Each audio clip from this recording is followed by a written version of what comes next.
오늘 28절 본문의 말씀은 예수님의 사명 선언문이라고 할 수 있습니다. 우리 28절 다시 한번 보겠습니다.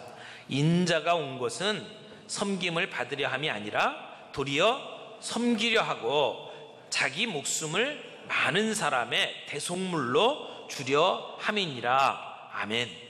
예수님은 섬기려고 이 땅에 오셨다라고 자신의 사명을 이렇게 말씀을 하셨습니다. 섬김을 받으려고 오신 것이 아니라 섬기러 왔다.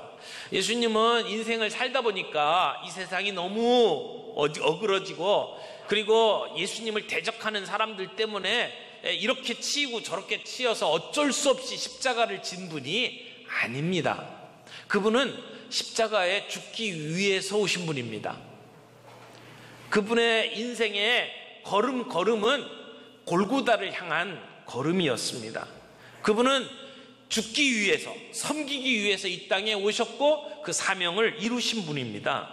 그것도 구약의 선지자들이 예언한 것처럼 그 모든 그분의 가야 할 길들을 이미 하나님께서 예언을 해주셨고, 오늘 본문처럼 예수님은 자기 자신의 삶이 어떤 삶인지를 보여주셨고, 그리고 그 길로 가셨습니다. 오늘 우리는 그 예수님을 따라가는 제자들입니다.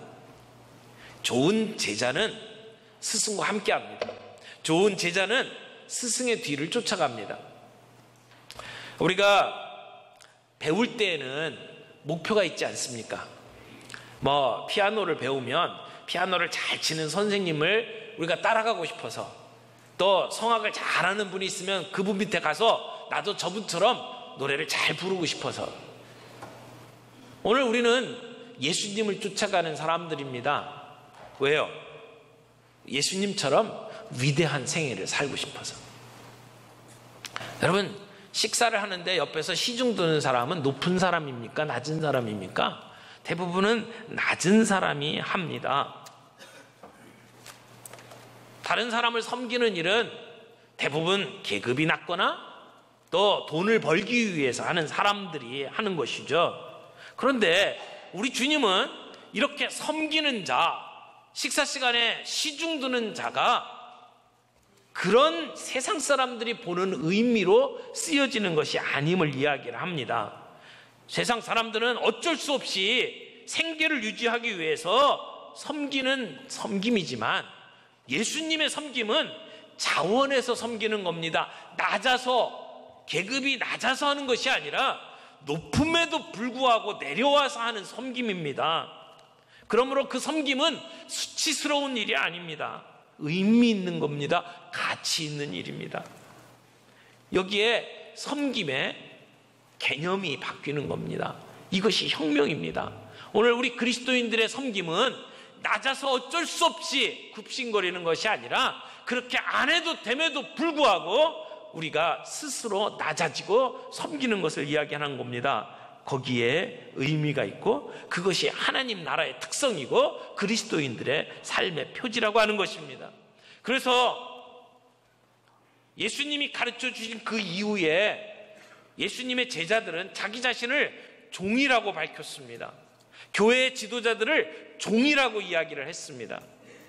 물론 요즘은 좀 사회가 이상하게 바뀌어가지고 종 뒤에다가 님자를 붙여요.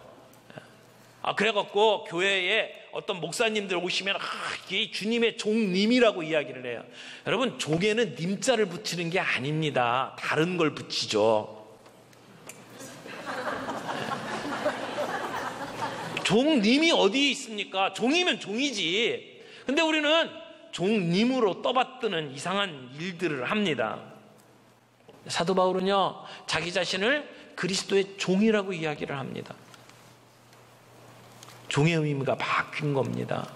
정말 가치 있는 것이 되는 겁니다.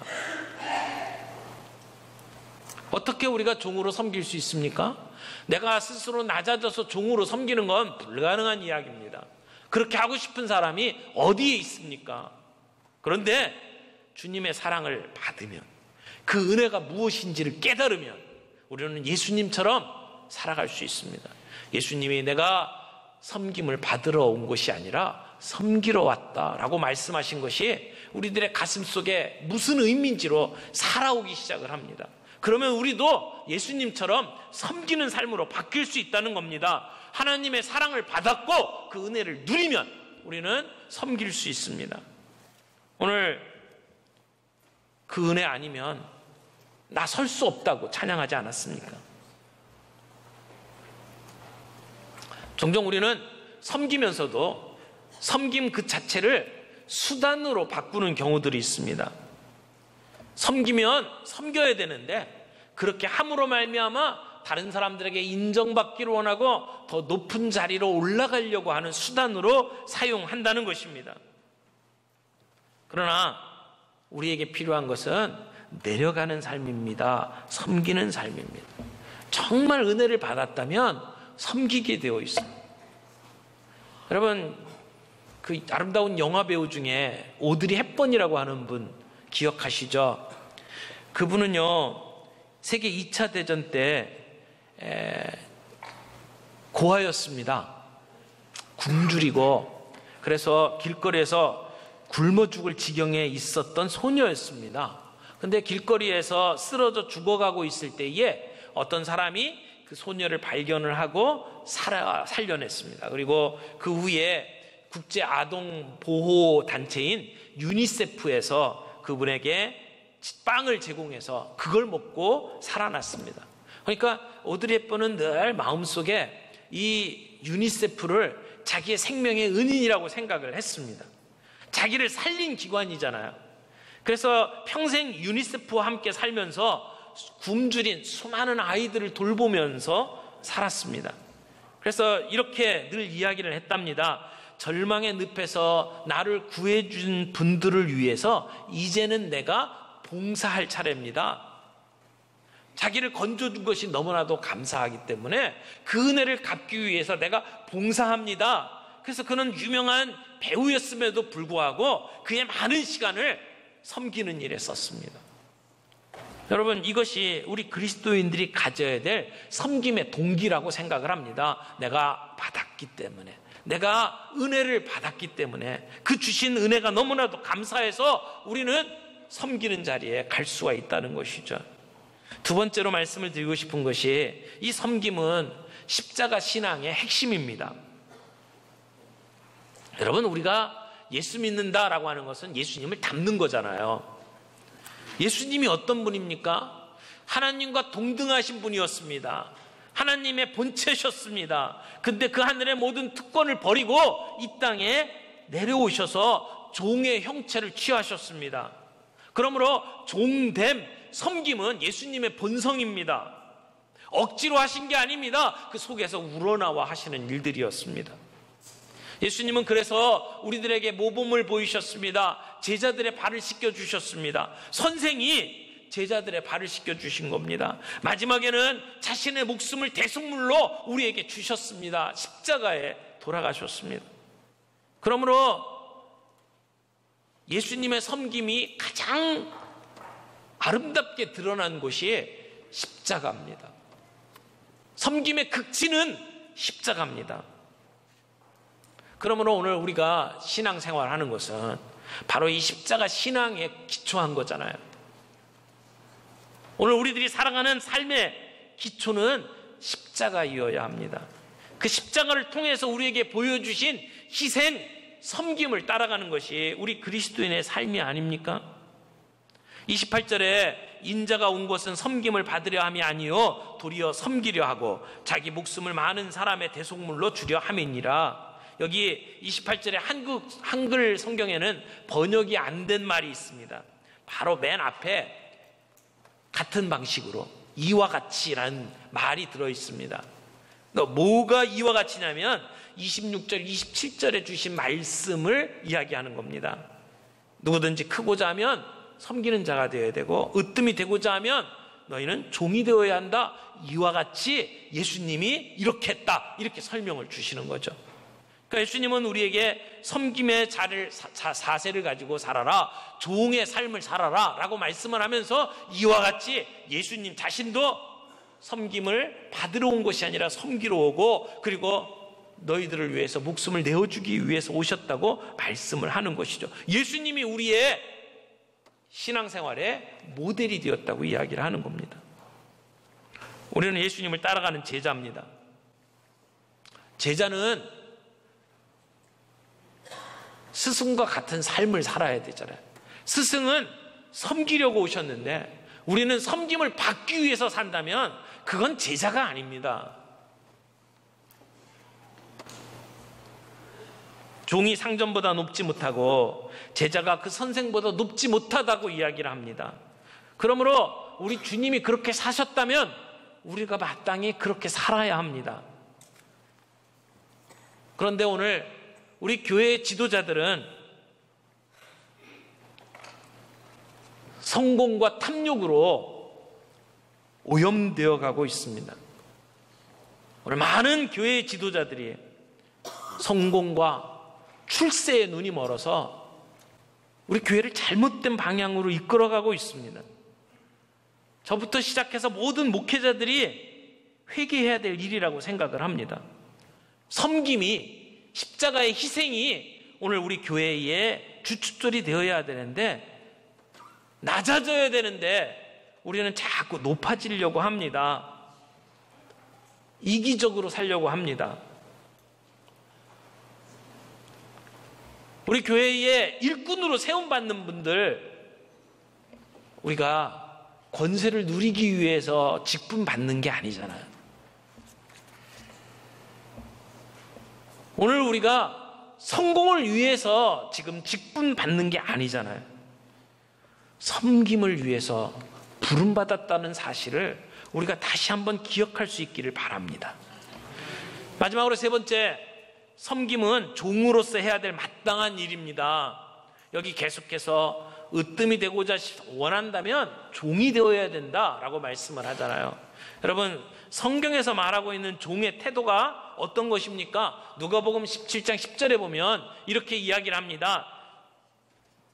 하루 종일 일하고 주인이 식사하는 것 뒤에서 다 뒷바라지하고, 그리고 난 뒤에도 제대로 된 종은 나는 무익한 종이다. 내가 해야 될 일을 했을 뿐이다. 여러분, 이게 종의 태도입니다. 우리가 주님을 위해서 섬기는 일을 하면서도 우리는 이와 같은 종의 태도를 가져야 된다는 겁니다. 대가를 기대하면 안 됩니다. 그저 주님이 알아주시면 됩니다. 내가 이렇게 섬겼으니까 사람들이 알아줘야지. 내가 이렇게 섬겼으니까 사람들이 박수 쳐줘야지. 우리는 그렇게 생각하고 있지 않습니까? 어떤 대가를 기대하면 그때부터 그것은 섬김이 아닙니다. 자랑입니다.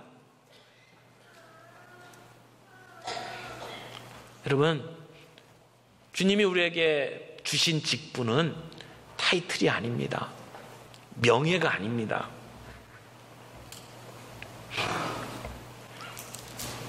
맡은 자에게 구할 것은 충성이니라 말씀하셨고요. 또 겸손으로 허리를 동이고 섬기라고 말씀을 하셨습니다. 우리가 그런 종의 자세를 가지고 살아갈 때 언젠가 주님 앞에 서게 되면 주님은 우리에게 그렇게 말씀하실 겁니다. 잘했다. 착하고 충성된 종아. 여러분, 우리가 하고 있는 일, 우리에게 맡겨주신 일, 거기에 충성할 수 있기를 바랍니다. 비교하지 않기를 바랍니다. 어떤 사람은 이렇게 해서 칭찬받고, 나는 빛이 없다, 나는 사람들이 안 알아준다, 비교하지 말기를 바랍니다. 비록 왕이라고 할지라도 억지로 하면 그는 매여있는 노예입니다. 비록 허드렛 일을 하지만 기쁨으로 자원해서 하면 그가 왕입니다. 그가 자유자입니다. 오늘 우리들에게 주신 직분을 가지고 능동적으로 자원해서 주님을 섬길 수 있는 저희들이 되기를 바랍니다. 영화 얘기를 했습니다만 그 서서평 선교사님이요, 일제강점기 때 우리나라에 오셔서 검정 고무신 신고 무명 한복 입고 그리고 전라도 일대를 돌아다니면서 선교를 하신 분입니다. 제주도에 가도 그분의 기록이 남아 있습니다. 그분이 한 달 동안 전라도를 순회한 다음에 이런 글을 남겼습니다. 이번에 만난 여성 500명 중 이름이 있는 사람은 10명뿐입니다. 1921년 조선 여성들은 이름 없이 큰 년이, 작은 년이, 언년이, 갓난이, 개똥이 등으로 불립니다. 이들에게 이름을 지어주고 글을 가르쳐주는 것이 저의 가장 큰 기쁨입니다. 이렇게 기록을 했어요. 이분은 원래 이름이 엘리자베스 요한나 셰핑이라는 분입니다. 한국에 처음 올 때 간호사로 왔습니다. 근데 그때 이 조선의 상황은 말할 수 없는 가난한 그러한 상황이었고 전염병으로 대부분이 환자였던 그러한 시절이었습니다. 그러나 이분은 한국 땅에 와서 선교사로 군림하지 않았습니다. 어떤 선교사님들은 자기 집 양옥집 잘 짓고 그리고 그 서양 옷 입고 그러면서 좀 차별화된 삶을 살면서 선교사로 일한 분도 있지만 이분은 한국에 들어오셔서 한국 사람하고 똑같이 사셨습니다. 똑같이 검정 고무신 신고 무명 한복 입고 그리고 자기의 이름도 셰핑이 아니라 한국 이름으로 바꿨습니다. 서평. 소처럼 느릿느릿 천천히 그리고 자기의 모난 성질, 급한 성질을 평온하게 평평하게 그런 의미로 서서히 평온하게 이런 의미로 서평이라고 이름을 지었습니다. 그러니까 조선 사람의 조선인의 친구로 살아간 게 아닙니다. 조선인으로 살아가신 분입니다. 그분에게 선교부에서 식비를 줄 때에 하루에 3원을 줬대요. 근데 선교사님은 3원 가운데 10전만 자기 먹을 거 채우고 나머지는 다 다른 사람들을 위해서 사용을 했습니다. 거린들을 데리고 와서 씻기고 옷을 사입히고 환자들을 데려다가 자기의 자녀로 삼았습니다. 그렇게 데려다가 키운 아이가 14명 그리고 아이 낳지 못해서 쫓겨난 오갈 데 없는 여인들 38명을 데려다가 보살펴준 사람입니다. 그 침대 옆에 글귀가 있었죠. Not success, but service. 성공이 아니라 섬김입니다. 자기 가지고 있는 모든 것들을 사람들에게 나누어주고 정작 자신은 풍토병에 걸려서 영양실조로 세상을 떠났습니다.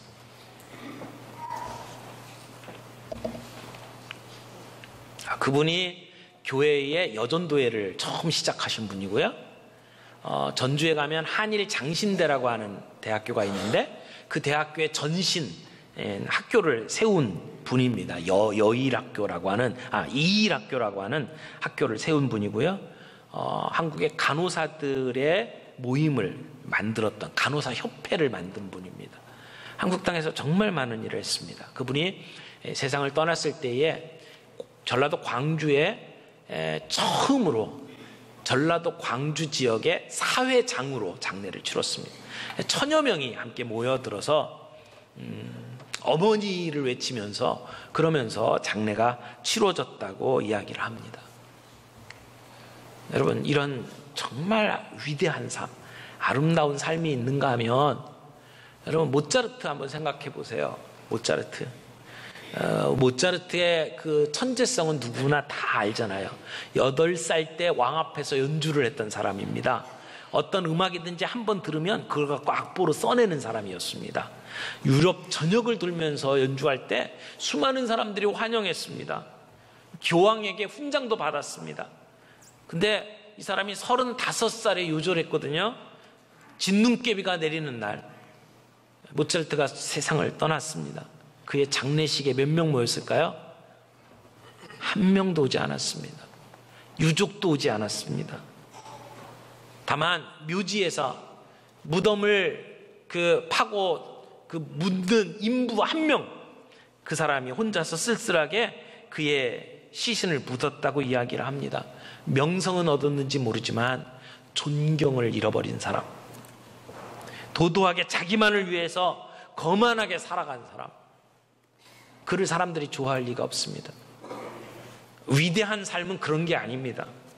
오늘 우리가 그리스도인으로 살아가면서 위대한 삶을 살기를 원합니다. 예수님처럼 이것이 내 인생의 사명이다 라고 우리가 붙잡고 살아가는 삶이 있기를 바랍니다. 여러분, 섬길 수 있기를 바랍니다. 섬김이 대단한 게 아니에요. 우리 일상 속에서 가장 작은 데서부터 시작할 수 있다고 저는 생각을 합니다. 우리가 예배 시간마다 인사할 때 이렇게 인사하잖아요. 여호와께서 함께 하시기 바랍니다. 여호와께서 복 주시기 바랍니다. 그런 인사하잖아요. 근데 여러분, 룻기 2장에 보면 이 인사를 누가 하느냐면요, 여호와께서 함께 하시기 바랍니다. 이 인사는 보아스의 인사입니다. 자기 집안에서 일하고 있는 일꾼들에게 먼저 찾아가서 보아스가, 사장이 먼저 이야기를 하는 거예요. 여러분에게 여호와가 함께 하시기를 원합니다. 그렇게 인사를 하면 그 일꾼들이 거기에 대해서 반응을 보이면서 여호와께서 복 주시기를 원합니다. 그렇게 했던 인사예요. 여러분, 나이 든 사람이, 사장이, 사람들을 고용하고 있는 사람이 먼저 가서 인사하는 것, 이게 섬김 아닐까요? 오늘 우리 교회 안에 이런 섬김들이 있기를 바랍니다. 내가 먼저, 나이가 들고 교회 안에서 어떤 직분을 가졌는지 모르지만 우리가 먼저 찾아가서 먼저 인사하는, 그게 섬김입니다. 다른 사람이 탈 수 있도록 엘리베이터 문 붙잡고 기다려주는 것이 섬김입니다. 남들이 꺼려하는 일, 내가 그 일을 감당하겠다고 나서는 일이 섬김입니다. 사소한 데부터 우리의 섬김이 시작된다고 생각합니다. 우리 기독교의 문화는 위에 있는 사람, 높은 사람이 먼저 내려와서 섬기는 것이어야 합니다. 하고 사람들이 나에게 대접 안 해준다고 이야기하는 것이 아니라 내가 먼저 엎드려서 섬기는 일을 하는 것이, 그게 십자가의 정신이고 그게 직분 맡은 자의 삶의 태도입니다. 서로 섬기라고 말씀하신 그러한 주님의 말씀을 따라서 우리도 그렇게 섬기며 살아가기를 바랍니다.